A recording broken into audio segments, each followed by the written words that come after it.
Agora a disputa é com o Senado, né? Tá rolando ali já uma tensão. Líderes do Senado falaram isso para a Folha de São Paulo, falando que o STF está invadindo a competência, né, do Legislativo, está legislando. Tem essa questão de drogas, tem também uma questão da Rosa Weber, que ela falou que ela vai pautar, enfim, o objetivo da vida dela é sair pautando o aborto, que é uma competência, né, do Legislativo, que é a opinião pessoal, é a opinião das pessoas através do deputado, legislar, e que o STF vai lá e faz uma manobra e tenta pautar coisas através de uma canetada de um ministro ou de alguns deles, e não da opinião popular refletida, né, ali no Congresso, que é a competência dos parlamentares, tanto da Casa Legislativa do Senado, e eles ali, enfim, já estão começando essa guerra, parece um ringue. E a gente sabe disso, mas eles falaram isso agora na Folha de São Paulo e realmente, assim, eu acho que isso a gente vai concordar todo mundo, que o STF realmente está passando por cima ali de uma casa e passando por cima até da competência dos nossos legisladores, não é mesmo, Jotinha? O que você acha disso? É mesmo, concordo contigo, Amanda, e também queria trazer outros elementos de uma pauta que tu trouxeste, que é justamente essa concepção de que o STF está em tudo. Então, se o STF está em tudo, inclusive em pautas que agora eles estão utilizando, como é que a expressão é? Omissão legislativa, então vamos tocar nós. Já que a Câmara dos Deputados não quer tocar, a gente vai tocar. Recentemente saiu uma pesquisa do Instituto A Cara da Democracia que diz: o brasileiro é contra o aborto, o brasileiro é contra a legalização das drogas. O que vai ao STF? Então, além de acusar o legislativo de uma omissão, que não quer pautar temas que são sensíveis à sociedade e temas que não tem quaisquer tipo de necessidade de prontidão de ser discutido, o STF quer pautar, e agora essas questões são vistas pelos próprios ministros como um sonho de vida. O sonho da minha vida é pautar o aborto. Minha querida, tu não tens que ter sonho de vida. Quer ter sonho de vida e realizar? Te candidata. Tenha respaldo popular, respaldo eleitoral, tenha votos e legitimidade para pautar as suas ações a partir da decisão dos teus eleitores. Se tu tens eleitores, se tu tem votos, tu tem legitimidade.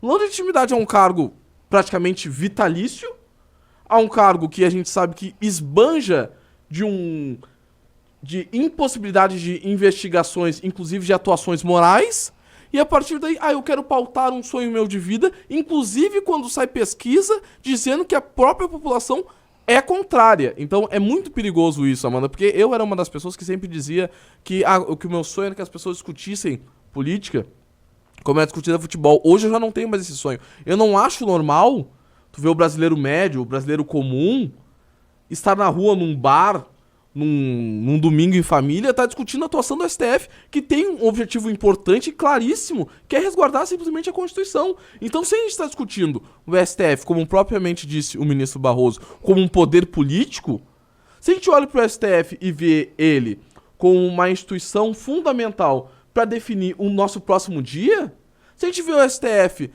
falando sobre Bolsa Família, se a gente vê o STF legislando sobre imposto sindical, se a gente vê o STF legislando sobre orçamento secreto, se a gente vê o STF fazendo trocas com o poder executivo sobre aquilo que pode ser pautado ou não e fazendo acordos, se a gente vê o STF inclusive falando das urnas, então assim, o STF hoje tomou uma posição que acaba prejudicando a própria imagem da instituição, não somente perante os demais poderes, mas também em descrédito com a própria população, né? Sim, Orlando? É que essa é uma pauta que eu acho que não vai dar muita polêmica, acho que todo mundo vai concordar, né? Ou não? Aqui todo mundo vai concordar. É porque na equação da democracia brasileira, a gente tem ali um algoritmo que está sobrando, que é o povo. O povo geralmente é quem está sobrando nessa equação. Qual é a grande disputa aqui? O STF foi muito empoderado nos últimos anos, muito porque, durante algum tempo, alguns partidos políticos, até mesmo mais à direita e outros bem à esquerda, como é o caso do Rede, para qualquer pauta perdida no Congresso, faziam questão de recorrer ao STF. E isso foi se tornando algo muito comum. Você perde uma eleição, perde uma votação lá no Congresso, recorre ao STF, e a matéria era de alguma forma resolvida. Era mais ou menos como um poder moderador. Só que o poder moderador de outro poder. Quando um outro poder tinha qualquer tipo de cisão, era o STF que via em seu cavalo branco para poder fazer uma resolução. E com os últimos anos, principalmente ali de 2005 para cá, tendo uma espécie de profusão de casos de corrupção, durante muito tempo se teve a ideia de que os políticos irão aceitar porque seu nome pode estar em qualquer planilha, em posse agora da Polícia Federal e posteriormente do Supremo Tribunal Federal. E isso, de certa forma, foi se cristalizando como uma verdade. Mas, como a gente já falou da primeira pauta, ninguém quer perder seu naco de poder de qualquer forma entregando isso de bom grado. De alguma forma você vai buscar resguardar o pouco que tem, o pouco que te sobra, e buscar geralmente aumentar aquele seu naco de poder. O Senado agora, ele já busca fazer, primeiro, uma proibição às drogas, etc. Ou seja, é uma resposta direta a uma votação do STF, e a depender do resultado do STF na questão do aborto, vai também se pautar isso no Senado, enfim, no Congresso.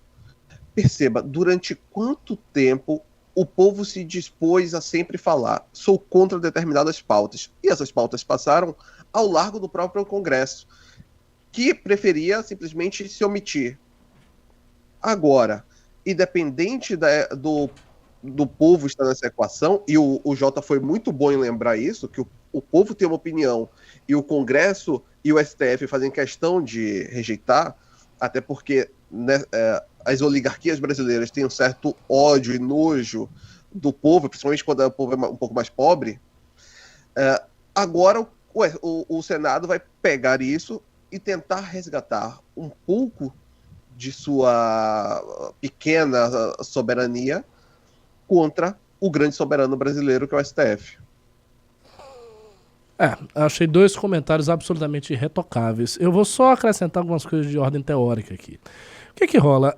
Há um filósofo do direito chamado Ronald Dworkin, que ele é, sem dúvida, uma das grandes mentes do direito no século XX. Foi um sujeito muito importante mesmo, que é estudado em faculdade de direito, um filósofo de renome mundial. E ele tinha uma teoria bastante arrojada, na qual ele dizia que cabia, sim, às Supremas Cortes dos vários países poder operar uma transformação social de maneira a você expandir os valores democráticos, iluministas, progressistas, etc. Então, ele construiu a teoria dele para defender que era papel e que é papel da Suprema Corte. Essa teoria, que tem muita influência nos Estados Unidos, na Suprema Corte americana, de alguma maneira eu acho que ela é copiada aqui no Brasil. De forma que os ministros do STF brasileiro, né, da nossa Suprema Corte, vêm imbuídos desse desejo e desta visão dworkiana. Ou seja, agora chegou o meu momento de realizar o sonho da minha vida, que é pautar uma coisa que é tão importante para a democracia, para os valores, tal, como o aborto. Por quê? Porque ela está profundamente convicta de que, ao permitir o aborto no Brasil, ela está fazendo um bem para a população. Ou seja, existe uma população que ela é atávica, que ela é burra, que ela é estupidificada. Essa população que é burra e que segue valores envelhecidos, que não tem mais cabimento na civilização ocidental de vanguarda, moderna, né? Essa população, ela se aferra a coisas como: não pode ter drogas, né? O aborto não deve ser feito porque eu sou cristão. Então, assim, o que o STF faz é tentar educar essas pessoas. Quando a Rosa Weber fala isso, ela está se colocando como uma tutora da população brasileira. Ela está dizendo: olha, a população brasileira realmente é coitada, né? Ela é burra e tal. É uma população boa, eu acho que deveria ter mais acesso à saúde, a segurança deveria ser melhor, deveria ser mais bem tratado pelos políticos, mas no fim das contas a gente sabe que esses valores, eles são valores velhos, tal, né? Essas igrejas evangélicas aí crescendo e fazem esse rede de obscurantismo na cabeça dessas pessoas. Então, infelizmente, nós temos que tomar a frente da luta democrática e implementar os valores que importam, que são esses valores, que eles estão imbuídos desses valores.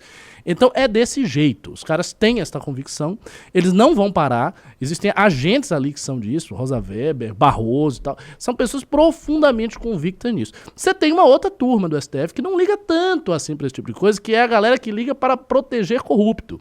Então, é a galera que tem ligações mais fortes com políticos corruptos do Brasil e que eles estão lá, na verdade, para defender o status quo político. Então, se eu fosse falar assim do STF, eu diria que tem dois tipos de ministros do STF. Você tem um ministro do STF que é um iluminista, que ele tem os seus valores, ele quer tutelar a população, e você tem um ministro do STF que não é tão iluminista assim, mas que está preocupado em salvaguardar o seu poder e salvaguardar o status quo. Então são esses dois tipos de ministros do STF que a gente tem aqui no Brasil. O que o Legislativo pode fazer diante disso? Eu acho que o Legislativo pode se erguer contra isso. E esses sinais que o Legislativo está dando são sinais muito tímidos, muito pálidos. Por quê? Porque é cabível ao Legislativo brasileiro estipular uma reforma profunda do ordenamento jurídico que diminua a competência do STF.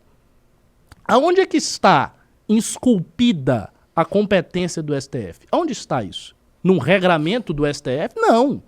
Isso está no ordenamento jurídico brasileiro. Quem é que altera o ordenamento jurídico brasileiro? O Legislativo, o Congresso. Então, assim, se você consegue formar no Congresso uma maioria significativa para reduzir as prerrogativas do STF, para diminuir as atribuições de responsabilidade do STF, você consegue cortar as asas do STF. Porque aí você vai diminuindo o que o STF pode fazer. Eu acho também que tem um outro aspecto que eu queria colocar para encerrar meu comentário. A Constituição brasileira é sabidamente uma Constituição analítica. Ou seja, ela é muito extensa, ela tem muitos detalhes, ela versa sobre tudo. Então, é uma Constituição que, por si só, dá margem para muita interpretação e para que o guardião da Constituição meio que ele contemple todas as possibilidades ali, porque é uma Constituição muito detalhada. Então meio que tudo está vinculado ali, não é uma coisa sintética, com alguns princípios básicos de funcionamento do Estado, alguns valores, tá? Não, é uma Constituição detalhadíssima. Então os ministros do STF eles se valem disso, de uma interpretação, como eu falei, progressista do direito, de uma interpretação excessivamente analítica do constitucionalismo brasileiro e, de posse desses dois ferramentais teóricos, eles vão avançando as suas agendas, que é, no fundo, a agenda que eles realmente acreditam. Acho que cabe ao Legislativo enfrentar isso.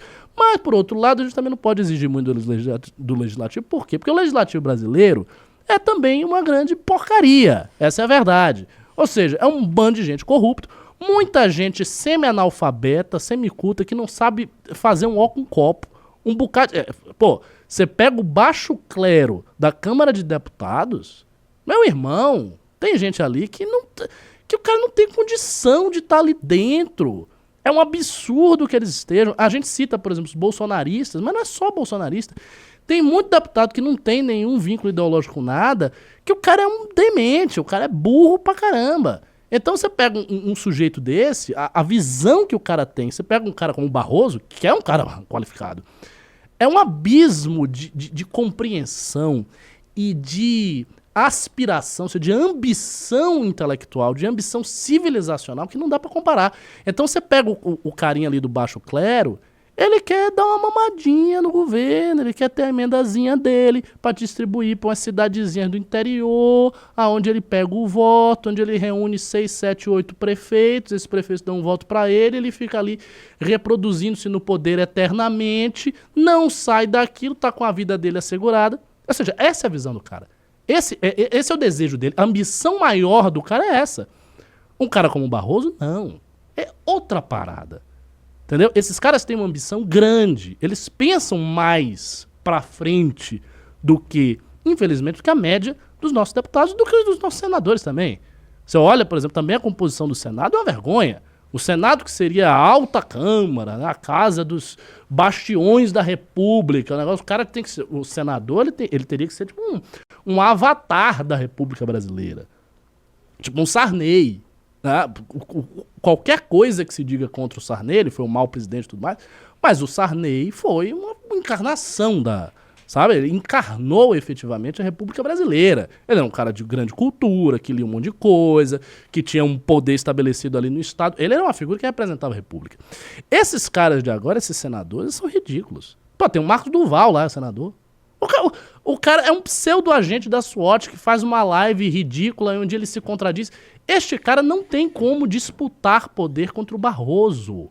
Ele é muito burro, ele é muito fraco, ele é muito incompetente, ele pensa muito pequeno, é uma pessoa pequena. Então, assim, eu vejo os gestos do legislativo como o início de uma resposta, mas para mim será uma resposta fraca, porque eu acho que as pessoas que ali compõem o legislativo são muito fracas. E, via de regra, são muito menos qualificados do que os ministros do STF, a despeito do Toffoli e do Zanina. Só deixa eu colocar uma atualização aqui para vocês.